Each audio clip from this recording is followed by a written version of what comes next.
Hello everyone, this is Avantika Singh standing before you all to start today's topic. आप सभी का बहुत बहुत स्वागत है इस ऑनलाइन लर्निंग प्लेटफॉर्म पे जिसका नाम है लेट्स स्टडी इंडिया। तो आज हम इस वीडियो से नया टॉपिक स्टार्ट करने जा रहे हैं। ये सेमेस्टर थर्ड की यूनिट 8 का टॉपिक है जेल इलेक्ट्रोफोरेसिस। जेल इलेक्ट्रोफोरेसिस किसका पढ़ेंगे हम? न्यूक्लिक एसिड का, यानी कि detection of nucleic acid by jail electrophoresis. तो न्यूक्लिक एसिड मतलब क्या होता है? डीएनए या आरएनए, जो भी न्यूक्लियस के अंदर एसिड होता है, न्यूक्लिक एसिड फॉर ये क्या करता है? हेरिडिटी कॉज करता है, जनरेशन टू जनरेशन जाता है। इसी को हम क्या कर रहे हैं? डिटेक्ट कर रहे हैं। तो इसका हम डीएनए के बारे में पढ़ेंगे, यानी कि न्यूक्लिक एसिड के बारे में पढ़ेंगे कि डीएनए और आरएनए को हम कैसे एक्सट्रैक्ट करते हैं, इसके इलेक्ट्रोफोरेसिस कराते हैं। तो व्हाट इज इलेक्ट्रोफोरेसिस? यानी कि डीएनए के पर्टिकुलर सेगमेंट का हम क्या कर रहे हैं? उसको मतलब क्या कर रहे हैं? इलेक्ट्रिसिटी का यूज करके हम क्या कर रहे हैं? उनको अलग अलग सेगमेंट में साइज के हिसाब से या उनके चार्ज के हिसाब से हम उनको क्या करते हैं? बांट देते हैं। साइज के हिसाब से वो एक लाइन से वो अरेंज हो जाएंगी कि जो सबसे बड़ा है वो टॉप पे, उससे छोटा उसके नीचे, उससे छोटा उसके नीचे। तो इसका हम एग्रोस जेल में क्या करते हैं? एग्रोस जेल को डाल करके उसमें इलेक्ट्रोफोरेसिस कराते हैं। उसके अंदर डीएनए के सेगमेंट डालेंगे और हम जब इलेक्ट्रिक चार्ज उसमें पास कराते हैं तो ये जो डीएनए है वो निगेटिवली चार्ज है और वो पॉजिटिव चार्ज की ओर अट्रैक्ट होकर के मूव करता जाता है। तो आइए स्टार्ट करते हैं। तो दिस इज द मशीन जिसमें हम क्या कराते हैं? हमारी जेल इलेक्ट्रोफोरेसिस। तो इसमें क्या हो रहा है? This is the power supply. यहाँ से पावर सप्लाई हो रही है पॉजिटिव और नेगेटिव एंड पे। ये देख रहे हैं, ये क्या है? अगरोस जेल है। इसके अंदर एक जेल डाल रहे हैं जिसका नाम है अगरोस जेल। एगरोस जेल जो होता है वो यहाँ पे डाल देते हैं। इसके नीचे हम क्या डालते हैं? Buffer solution. बफर सॉल्यूशन कुछ नहीं होता है, बस इसमें वाटर और कुछ इलेक्ट्रोलाइट्स यानी कि सॉल्ट सॉल्यूशन होता है। ये बहुत इंपॉर्टेंट है डालना, नहीं तो ये प्रॉपरली वर्क नहीं करेगा। इसके बाद हम ये डीएनए के सेगमेंट को डाल दे रहे हैं वेल्स। वेल्स क्या होता है? कुआं होता है ना, कुआं में से जैसे पानी डालते हैं, तो ये भी क्या है? इसमें छोटे छोटे सेगमेंट हैं, जगहें हैं जिसमें हम डीएनए को डाल दे रहे हैं। यहाँ ट्यूब जैसा है, इसके अंदर हम क्या डाल रहे हैं? जेल को डाल दे रहे हैं। ये देख रहे हैं हमने जेल के सेगमेंट्स को डाला है। उसके बाद हम क्या करेंगे? पावर सप्लाई को ऑन करेंगे और इलेक्ट्रिसिटी क्या होगी? फ्लो होगी। यहाँ जो है निगेटिव, यहाँ पे क्या होता है? Positive charge. ये है हमारा निगेटिव चार्ज। पॉजिटिव चार्ज यानी कि एनोड और निगेटिव चार्ज यानी कि कैथोड। तो ये एनोड की तरफ ये डीएनए अट्रैक्ट करेंगे, क्योंकि डीएनए क्या होता है? निगेटिवली चार्ज होता है। अब कोई भी पूछता है कि why DNA is negatively charge? क्योंकि डीएनए के पास क्या है? फॉस्फेट होता है। तो phosphate is negatively charged here, that is why it is attracted towards the positive pole, that is the anode की तरफ ये क्या होगा? अट्रैक्ट होगा। तो ये सेगमेंट वाइज ये मूव करते हैं। जो सबसे छोटा डीएनए है वो फास्ट मूव करेगा, जो सबसे हल्का है वो आगे चला जाएगा, जो थोड़े भारी है, भारी भरकम डीएनए है, वो क्या रह जाएंगे? पीछे रह जाएंगे। तो ये साइज के हिसाब से सेपरेट हो जाएगा। ऐसे ऐसे पूरा इसका सेगमेंट आ जाता है डीएनए का। इसी को बोलते हैं हम जेल इलेक्ट्रोफोरेसिस। ऐसे ऐसे पूरा डीएनए का सेगमेंट इकट्ठा हो जाता है, ठीक है। यहाँ पे पूरा सेगमेंट हाइट या चार्ज या फिर क्या होता है? साइज के हिसाब से सेपरेट हो जाते हैं। चार्ज के हिसाब से ये प्रोटीन में से सिलेक्ट होते हैं, क्योंकि प्रोटीन क्या होती है? कुछ प्रोटीन पॉजिटिवली चार्ज होती हैं, कुछ निगेटिवली चार्ज होती हैं, कुछ एम्फोटेरिक होती हैं, यानी कि ना पॉजिटिव और निगेटिव दोनों चार्ज कैरी करती हैं। तो यहाँ पे जो डीएनए है वो सारे कैसे? निगेटिवली चार्ज है। तो यहाँ हम साइज के बेसिस पे इनको सेपरेट करेंगे। तो साइज के बेसिस पे डीएनए या आरएनए क्या होता है? सेपरेट हो जाता है। तो ये कुछ ऐसा दिखता है। ये जो प्लेट है, इस प्लेट पे इसको बोलते हैं कास्टिंग ट्रे। इसके अंदर हम डालते हैं आपका जेल। कौन सा जेल? Agarose gel. वो क्या होता है? पाउडर फॉर्म में होता है। उसको जेल बनाते हैं हम और इसमें डाल देते हैं। इसको गर्म करते हैं, फिर थोड़ा कूल करते हैं। उसके बाद इसमें कोम से आगे इसके स्टेप्स पढ़ेंगे। उसमें क्या डालते हैं? न्यूक्लिक एसिड यानी कि डीएनए और आरएनए। फिर इसमें जब करंट फ्लो होता है तो क्या होता है? ये पॉजिटिव चार्ज की ओर अट्रैक्ट होते हैं, ठीक है। This is the whole system, the mechanism how the gel electrophoresis works. तो अब हम पढ़ेंगे कि ये जो डीएनए यहाँ पे जेल इलेक्ट्रोफोरेसिस से हम डीएनए, आरएनए, प्रोटीन किसी का भी क्या करा सकते हैं? उनको हम क्या कर सकते हैं? साइज के हिसाब से उनकी डिवीजन करा रहे हैं, मतलब उनको बांट दे रहे हैं साइज के अकॉर्डिंग। बट यहाँ पे हम क्या कर रहे हैं, स्पेसिफिकली न्यूक्लिक एसिड की बात कर रहे हैं, तो हम एगरोस जेल की ही बात करेंगे, क्योंकि एगरोस जेल ही में ही डीएनए और आरएनए को हम क्या कराते हैं, उसकी इलेक्ट्रोफोरेसिस कराते हैं। अब ये नाम जेल इलेक्ट्रोफोरेसिस क्यों पड़ गया, तो जेल यानी कि जेल डाल रहे हैं ना, इसमें कौन सा जेल डाल रहे हैं, एगरोस जेल डाल रहे हैं, जेली लाइक स्ट्रक्चर होता है। फिर इसके बाद हम इसमें इसकी इलेक्ट्रोफोरेसिस करा रहे हैं, यानी इलेक्ट्रिसिटी की मदद से इसको हम क्या कर रहे हैं, बांट दे रहे हैं, यानी कि इलेक्ट्रिसिटी की मदद से इसका क्या करा रहे हैं, रन करा रहे हैं इस पूरे सॉल्यूशन को, और हम डीएनए के सेगमेंट को क्या कर दे रहे हैं, रन करा रहे हैं पूरा अकॉर्डिंग टू देयर साइज, इनको सेपरेट कर दे रहे हैं। तो this is the whole mechanism how it works. तो आगे बढ़ते हैं इसी के साथ, what are the components needed, तो क्या क्या कंपोनेंट्स रिक्वायर्ड है हमारे जेल इलेक्ट्रोफोरेसिस में। तो कंपोनेंट्स क्या क्या चाहिए हमको, पहले तो हमें डीएनए भी चाहिए या न्यूक्लिक एसिड चाहिए, आरएनए चाहिए, जिसको हम क्या कराना चाहते हैं, रन कराना चाहते हैं। उसके बाद पूरा सेटअप चाहिए हमारा, तो इलेक्ट्रोफोरेसिस apparatus, जो apparatus हम देख रहे थे ना, this is the whole apparatus, ये apparatus हमें चाहिए। उसके बाद हमें बफर चाहिए, तो व्हाट इज बफर, ये जो नीचे ब्लू कलर का आप देख रहे हैं, ये प्लेट है, प्लेट ऊपर है और नीचे बफर है। तो बफर क्या होता है, इलेक्ट्रोलाइट्स प्रोवाइड कराता है, जो कि डीएनए के मूवमेंट में या आरएनए के मूवमेंट में हेल्प करता है। जब भी मैं डीएनए बोल रही हूँ, आप आरएनए को भी कंसिडर करिए, न्यूक्लिक एसिड की यहाँ बात हो रही है, तो दोनों में से कोई भी हो सकता है। तो यहाँ पे जेल क्या कहते हैं, बफर डाल देते हैं। बफर के बाद ये नीचे बफर जो होता है उसमें कैसे प्रिपेयर करते हैं, 99% उसमें डिस्टिल्ड वाटर होता है, उसमें कुछ सॉल्ट डाल देते हैं। सॉल्ट हम डालते हैं अपने अकॉर्डिंग, ये बहुत ज़रूरी है, एक पीएच मेंटेन करके रखता है, एक particular pH through out the electrophoresis maintain होना चाहिए, वो ये बफर हमें इलेक्ट्रोलाइट्स प्रोवाइड करता है और पीएच क्या करता है, मेंटेन करके रखता है। देन पावर सप्लाई, ये जो हम क्या कर रहे हैं, इलेक्ट्रिसिटी का पावर सप्लाई, कैथोड और एनोड है, इलेक्ट्रिसिटी की सप्लाई वो मौजूद होनी चाहिए। साथ ही साथ इसके बाद हमको क्या चाहिए, हमारा supporting material, that is the agarose gel, वो जेल हमें चाहिए। जेल जो है एगरोस जेल, वो बहुत ही इंपॉर्टेंट है। इसके बारे में हम आगे पढ़ेंगे कि how the agarose gel is very important here. The next, the last and the final thing हमें क्या चाहिए, हमें चाहिए detection ethidium bromide, ethidium bromide या फिर हम सदर्न ब्लॉटिंग से क्या कर सकते हैं, इनका डिटेक्शन कर सकते हैं। इथीडियम ब्रोमाइड जो है वो डिटेक्शन के लिए हेल्प करती है। इथीडियम ब्रोमाइड एक डाई होती है, जैसे डाई लगाते हैं ना बालों पे कलर करने के लिए, तो यहाँ पे भी इनको आइडेंटिफाई करने के लिए इसमें एक डाई डालते हैं जिसमें फ्लोरेसेंस होता है। फ्लोरेसेंस मतलब इसमें चमकती है ये डाई, यूवी लाइट में ये लाइट ये क्या करेंगे, डीएनए सेगमेंट चमकने लगेंगे और हम समझ जाएंगे कि ये कहाँ पे मौजूद है। इन सभी के बारे में हम बारी बारी से पढ़ेंगे और जानेंगे कि कैसे इसका मैकेनिज्म काम करता है। सबसे पहले हम जान लेते हैं एगरोस जेल के बारे में कि what is agarose gel and why it is used here in nucleic acid, DNA और आरएनए के एक्सट्रैक्शन, डीएनए या आरएनए के इलेक्ट्रोफोरेसिस में इसका यूज क्यों हो रहा है। तो एगरोस जेल जो होता है ये क्या है, पॉलीसैकेराइड्स है। पॉलीसैकेराइड्स है जिसका हम क्या तैयार करते हैं, उसका सॉल्यूशन तैयार कराते हैं जो कि जेल की तरह होती है। पहले इसको हम क्या करेंगे, सॉल्यूशन बनाएंगे, गर्म करेंगे, हीट हो जाएगी, फिर थोड़ा जब ये कूल होती है तो जब ये सॉल्ट स्टेट से थोड़ी जब ये कूल होकर के, जब गर्म होने के बाद इनिशियल स्टेज, उसके बाद जब गर्म होकर के ठंडी की जाती है तो ये कुछ ऐसा स्ट्रक्चर फॉर्म करती है, ये पूरा एक नेटवर्क तैयार कर लेती है जिसमें पोर्स होते हैं। This is how it looks, ऐसा है। तो ऐसे कई बॉक्स ये तैयार हो जाएंगे, ऐसे कई पोर्स जो हैं इसके तैयार हो जाएंगे और ऐसे ऊपर नीचे हर जगह ये पोर्स जो हैं रहते हैं, जिसमें क्या होता है, डीएनए जिसके थ्रू ये पास करता है, डीएनए इस होल्स के थ्रू पास करेगा, पोर्स के थ्रू। तो जो छोटे हैं डीएनए के सेगमेंट वो तो इसके थ्रू आसानी से पास कर जाएंगे और आगे बढ़ जाएंगे, लेकिन जो बल्की हैं, जो भारी हैं, जिनकी साइज बड़ी है, वो डीएनए मटेरियल इसके आर पार आसानी से नहीं पास करते हैं और वो टाइम लेते हैं, तो वो पीछे रह जाते हैं उन पोर्स के में अटक करके। तो that is why the agarose gel is very necessary here, क्योंकि यहाँ पे पोर का फॉर्मेशन ये कर रहे हैं जो कि यहाँ पे क्या कर रहा है, डीएनए के मूवमेंट में या आरएनए के मूवमेंट में हेल्प कर रहा है। ये ऐसा कुछ स्ट्रक्चर जो है बना रहे हैं, ठीक है।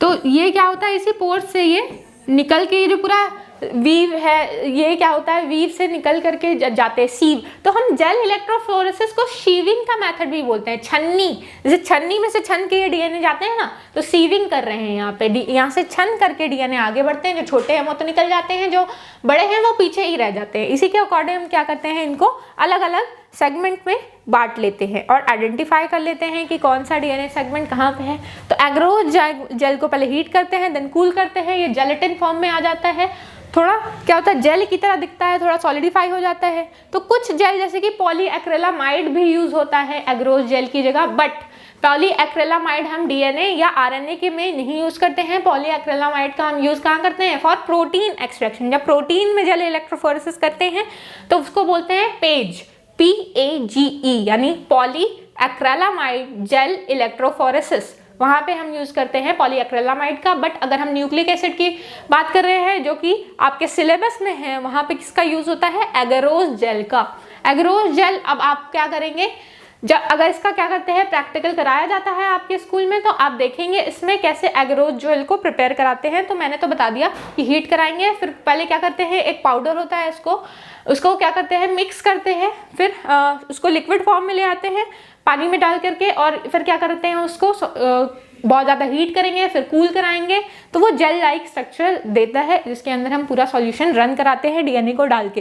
Then further what are the steps, how the whole mechanism of gel electrophoresis works, how the steps are going to be followed। तो पहले क्या करते हैं, सबसे पहला स्टेप हम क्या करते हैं, कास्टिंग ट्रे ले लेते हैं। स्टार्टिंग में हमने देखा था कि कास्टिंग ट्रे कहाँ था, तो ये नीचे बफर सॉल्यूशन था, इसके ऊपर एक छोटी सी ट्रे होती है जो कि ऐसी दिखती है। ये दिस इज द ट्रे, ये है हमारी ट्रे ऊपर। ये ट्रे को हम ले लेते हैं और इस ट्रे में हम क्या डालते हैं, हमारा एगरोज जेल। तो वो फर्स्ट स्टेप की हम क्या कर रहे हैं, कास्टिंग ट्रे ले लेते हैं जो कि ग्लास की होती है, ग्लास की ट्रे होती है, इसके ऊपर जो ट्रांसपेरेंट भी होती है, इसके ऊपर हम डालते हैं हमारा एगरोज जेल। तो हम ये क्या कर रहे हैं कि दोनों साइड से इसको टेप को, ये दोनों साइड से खुला होता है, इसका हमने क्या कर दिया, टेप लगा दिया दोनों साइड। फिर हम क्या कर रहे हैं, इसके अंदर हम पोर कर रहे हैं एगरोज जेल का सॉल्यूशन। एगरोज जेल का सॉल्यूशन जब इसमें पोर करते हैं, फिर द नेक्स्ट स्टेप हम इसको क्या करते हैं, कोम्बिंग करते हैं। जैसे आप बालों में कंघी करते हैं ना, वैसे यहाँ पे भी कर रहे हैं, बट यहाँ पे थोड़ा सा डिफरेंस ये है कि वो जो कंघी है वो दिखती तो ऐसे है, this is the comb. Comb कैसा दिख रहा है, ऐसा होता है, ठीक है। इसको हम क्या करते हैं, ये जेल लाइक स्ट्रक्चर जो होता है थोड़ा सा सॉलिडिफाई हो जाता है जब, तो इसमें हम एक कोम को उठा के उसको डालते हैं, तो इस जेल में ये क्या करता है, वेल्स तैयार कर देता है, गड्ढे तैयार कर देता है। जो ये जेल में ये पोर्शन जो जाएंगे वो क्या करेगा, गड्ढे तैयार कर देगा ना, तो यहाँ पे वेल्स तैयार हो जाएंगे, खाली जगहें हो जाएंगी। और इस कोम को एक बार डाल करके और हमको निकाल लेना होता है। अब जितना हमारी आरएनए या डीएनए की क्वांटिटी है उसके हिसाब से हम वेल्स बनाएंगे। ये कोम बड़ी भी आती है ज़्यादा, जिसमें ऐसे ढांचे बने होते हैं, ठीक है, और छोटी भी होती हैं, 2 सेगमेंट 3 सेगमेंट की भी होती हैं। तो अकॉर्डिंग टू द नीड हम उतने वेल्स बना लेते हैं। फिर ये जैसे ही इसमें एगरोज जेल में गड्ढे हो गए, यानी कि कोम से हमने जब इसको बोलते हैं कोम, तो कोम से जब हमने क्या कर लिया, इसमें गड्ढे बना लिए, वेल्स बना लिए, तो अब इस वेल्स में हम डालते हैं डीएनए या आरएनए, हमारा न्यूक्लिक एसिड। इस न्यूक्लिक एसिड को हम क्या कराते हैं, ऐसा तो नहीं है कि हमारे डीएनए को एक्सट्रैक्ट कर लिया और डाल दिया, ऐसा नहीं करते। जो भी हमें रिक्वायर्ड डीएनए चाहिए उसको हम क्या कराते हैं, उसको एंडोन्यूक्लियस रेस्ट्रिक्शन एंजाइम से क्या करते हैं, क्लीव कराते हैं। पर्टिकुलर डीएनए सेगमेंट को हम लेंगे और वो क्या कराएंगे, उसमें से मान लीजिए ये आपका डीएनए सेगमेंट था, डीएनए सेगमेंट को पहले तो क्या कराएंगे, डीनेचर, यानी कि एक स्ट्रैंड बना लेंगे उससे। और आरएनए तो सिंगल स्ट्रैंडेड होता ही है, तो डीएनए आरएनए की सेगमेंट ले लेते हैं। इसमें क्या कराएंगे, अब इसमें से हमको ये पूरा सेगमेंट नहीं चाहिए, मान लीजिए इतना बड़ा सेगमेंट है वो हमको नहीं चाहिए, इसमें से बस हमको ये रिक्वायर्ड डीएनए इतना ही चाहिए। तो इसको हम क्या कराएंगे, इस एरिया से डीएनए आरएनए को रेस्ट्रिक्शन एंडोन्यूक्लियस एंजाइम से कट कराते हैं। For RNA it is restriction ribo endonuclease enzyme, ठीक है, एंडो राइबो न्यूक्लियस से हम कट कराते हैं फॉर द आरएनए। तो इस एंडोन्यूक्लियस क्या करती है, साइट स्पेसिफिक आरएनए या डीएनए को बीचों बीच से काटती हैं, और ये साइट स्पेसिफिक होती है कि जो सेगमेंट हमको चाहिए वही जगह से वो काट के देंगी आपको। तो इतना सेगमेंट ऑफ डीएनए हमने निकाल लिया। फिर इस डीएनए के सेगमेंट को हम क्या करते हैं, माइक्रोपीपेट के थ्रू इस वेल्स में, जो वेल्स हमने गड्ढे जैसे बना लिए थे उसमें डाल देंगे। दिस इज द माइक्रोपीपेट, तो छोटा सा पीपेट है, इसके में हम क्या करते हैं, हमारे डीएनए को लोड कर देंगे, जैसे इंजेक्शन में नहीं ऐसे भर लेते हैं, तो इसमें भर दिया। अब इसको जैसे ही यहाँ से प्रेस करेंगे इसमें ये लोड हो जाएगा। ये जो गड्ढे बना लिए थे हमने, इसमें हमने क्या कर दिया, डीएनए आरएनए को डाल दिया। जब वेल्स में डीएनए या आरएनए के सेगमेंट लोड हो गए तो फिर क्या होगा, ये तैयार हो जाएगा हमारा फॉर द फर्दर प्रोसेस। ठीक है, तो ये हमने लोड कर दिया इसको माइक्रो पिपेट के थ्रू। फिर हमने क्या कराया, इसकी रनिंग कराई। मैंने बताया था कि डीएनए कैसा होता है, फॉस्फेट बैकबोन का होता है, तो ये क्या है, निगेटिवली चार्ज है, तो ये मूव कहाँ करेगा, अपोजिट चार्ज यानी कि पॉजिटिव एंड, यानी कि पॉजिटिव एंड किसको बोलेंगे, एनोड। ठीक है, कैटायन, एनायन, कैथोड, एनोड में कंफ्यूज नहीं होना है। ठीक है, कैथोड और एनोड जो होता है वो क्या होता है, दैट इज अपोजिट। ठीक है, द कैथोड, बेसिक डिफरेंस है, कंफ्यूज हो जाते हैं आप लोग, इसलिए मैं ये बता दे रही हूँ कि एनोड मतलब क्या होगा और कैथोड मतलब क्या होगा, कैटायन क्या होता है और एनायन क्या होता है। कैथोड मतलब क्या है, the cathode is negatively charge. ठीक है, anode is positively charge. The ion which is negatively charged is known as negative ion, and the ion which is positively charged are known as positive ions। तो ऐसे charge जो positive charge होंगे उनको बोलते हैं cation. ठीक है, जैसे कि Na+, Mg++ और Cl- वो हो गया एनायन।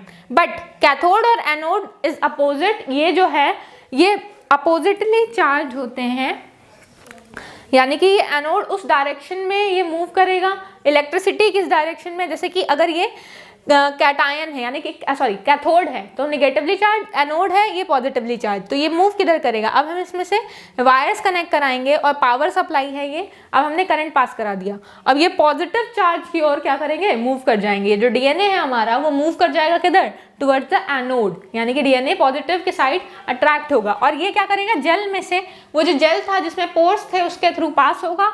जो छोटे डीएनए हैं वो आगे आ जाएंगे, जल्दी पहुंच जाएंगे, और जो बड़े डीएनए हैं वो पीछे रह जाएंगे।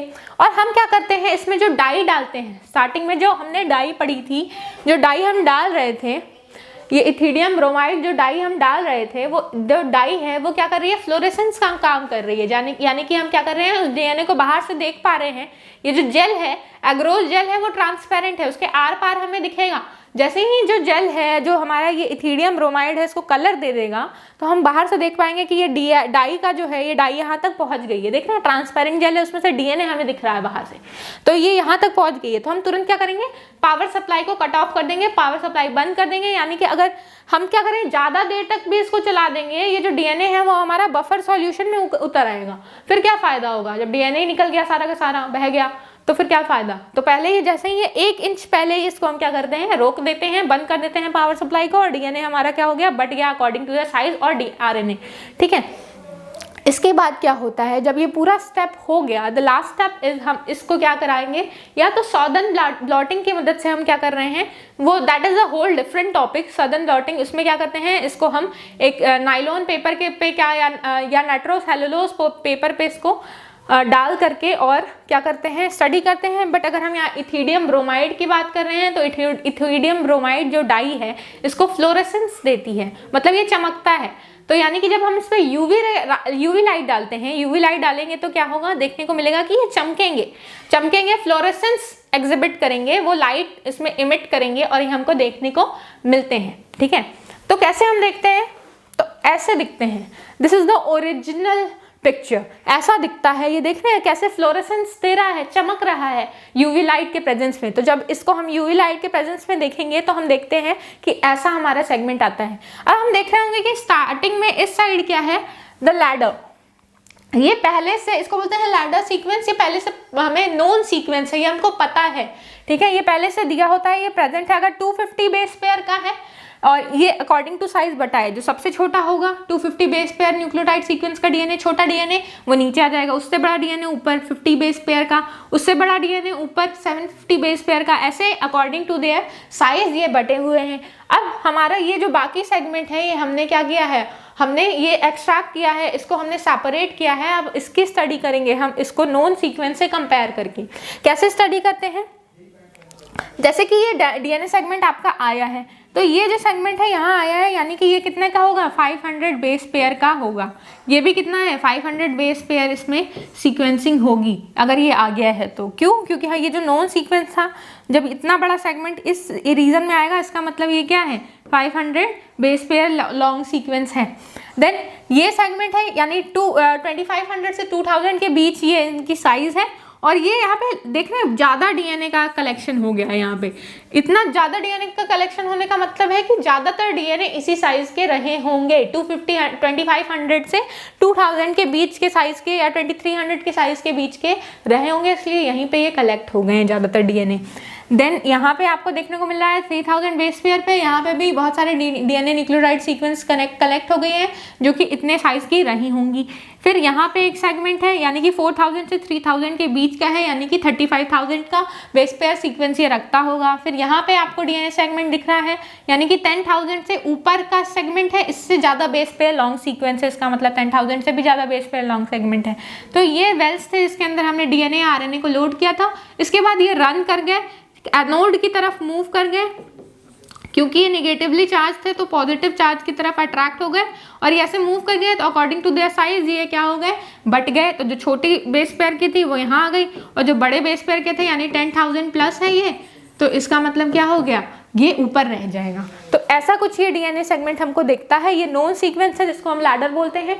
इससे हम क्या करते हैं, इनको मैच करके टैली करके हम आइडेंटिफाई कर लेते हैं कि क्या बेस पेयर सीक्वेंसेस रहे होंगे। Then what are the need? What are the advantages of using this gel electrophoresis technique? What are the disadvantages and what are the applications of these gel electrophoresis? कर क्यों रहे हैं हम? तो कर इसलिए रहे हैं क्योंकि हमको डीएनए सीक्वेंस जो था उसकी रीडिंग करनी थी। हमको पता करना था कि ये कितने बेस पेयर का है। अगर डीएनए फिंगर प्रिंटिंग करनी होती है, जब क्या करना पड़ता है, आइडेंटिफाई करना पड़ता है किसी को भी कि क्या इसी ने चोरी की थी या फिर उस जहाँ पे एक्सीडेंट हुआ है वहाँ पे मौजूद थे कि नहीं ये पर्सन, तो उनका डीएनए हम लेते हैं और टेस्ट करते हैं। या फादर या मदर की से बच्चे का हम क्या कराते हैं, डीएनए बनाते हैं और उसका बेस पेयरिंग करके मैच कराते हैं कि फादर और मदर जैसा ही इसका भी वो आ रहा है कि नहीं, मतलब इसका भी जो है कॉपीज तैयार हो रही कि नहीं। सेम जगह पे अगर प्लेसमेंट होती है सारी बेस पेयरिंग की, तो इसका मतलब ये उन्हीं का बच्चा है। वो that is a whole new concept. हम उसको फिंगर प्रिंटिंग में, डीएनए फिंगर प्रिंटिंग में डील करेंगे कि कैसे हम इसको आइडेंटिफाई करते हैं। तो इसका what are the advantages of using this, तो एडवांटेज ये है कि हम इसको एगरोस जेल में जब प्रिपेयर करते हैं, तो एगरोस जेल जो जेल टेक्निक है वो बहुत ही ईजिली हम डीएनए मॉलिक्यूल्स को एक्सट्रैक्ट कर सकते हैं यूजिंग एगरोस जेल। ठीक है, सिंपली हम इसको रिकवर कर सकते हैं, उसमें कोई हार्म नहीं होगा, डीएनए सेगमेंट टूटेगा नहीं, आराम से हम उसको एक्सट्रैक्ट कर सकते हैं। एगरोस जेल जो होता है वो डीनेचर नहीं होता है, उससे एगरोस जेल जो होता है वो डीएनए को मेंटेन कर के रखता है, प्रॉपर सॉल्यूशन उसको प्रोटेक्शन देता है ताकि जेल जो है वो जो डीएनए है वो या आरएनए है, न्यूक्लिक एसिड है, वो हमारा खराब ना हो जाए।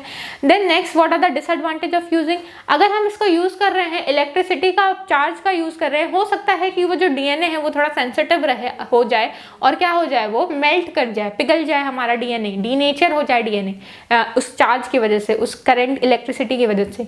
तो दैट कैन बी पॉसिबल। तो these are the disadvantages of using a gel electrophoresis. वो डीएनए या आरएनए जो हमें चाहिए, जिसका हमको क्या करना है, सेपरेट करना है according to the base pair sizes, वो डीनेचर हो जाए। तो this is the disadvantage. Then how will I use this, what are the uses of gel electrophoresis, how can I use this gel electrophoresis. तो मैंने अभी बताया कि हम फॉरेंसिक साइंस में इसका यूज करते हैं कि क्रिमिनल पॉइंट पे वो पर्सन मौजूद था कि नहीं, क्या ये उन्हीं पर्सन का बच्चा है कि नहीं, इन सब चीज़ों के लिए हम फॉरेंसिक साइंस में इसका यूज़ करते हैं। डीएनए फिंगरप्रिंटिंग में इसका यूज़ करते हैं। डीएनए फिंगरप्रिंटिंग मीन्स कि हम पता करते हैं कि क्या ये उन्हीं का डीएनए है या नहीं, मिला करके देखते हैं। जैसे कि यहाँ पे है, अगर ये दो स्टडी किया है हमने, अगर ये बिल्कुल इसकी तरह दिख रहा है, यानी कि मान लीजिए एक मदर से हमने डीएनए लिया, एक फादर से हमने डीएनए लिया, उनका डीएनए मैच कराया और एक हाइब्रिड बना लिया। जो हाइब्रिड है वो बच्चे के डीएनए से, बच्चे का भी डीएनए लेंगे और उसको रन कराएंगे, और जो हाइब्रिड हमने बनाया फादर मदर के डीएनए से उसको भी रन कराएंगे। अगर ये सेम दिख रहा है तब तो ये क्या है, एक ही पर्सन, मतलब कि वो उन्हीं का बच्चा है, क्योंकि उनका जो हाइब्रिड है वो ऐसा ही तैयार होने वाला है। तो इसका मतलब कि ये उन्हीं का बच्चा है, तो डीएनए फिंगरप्रिंटिंग में काम करता है।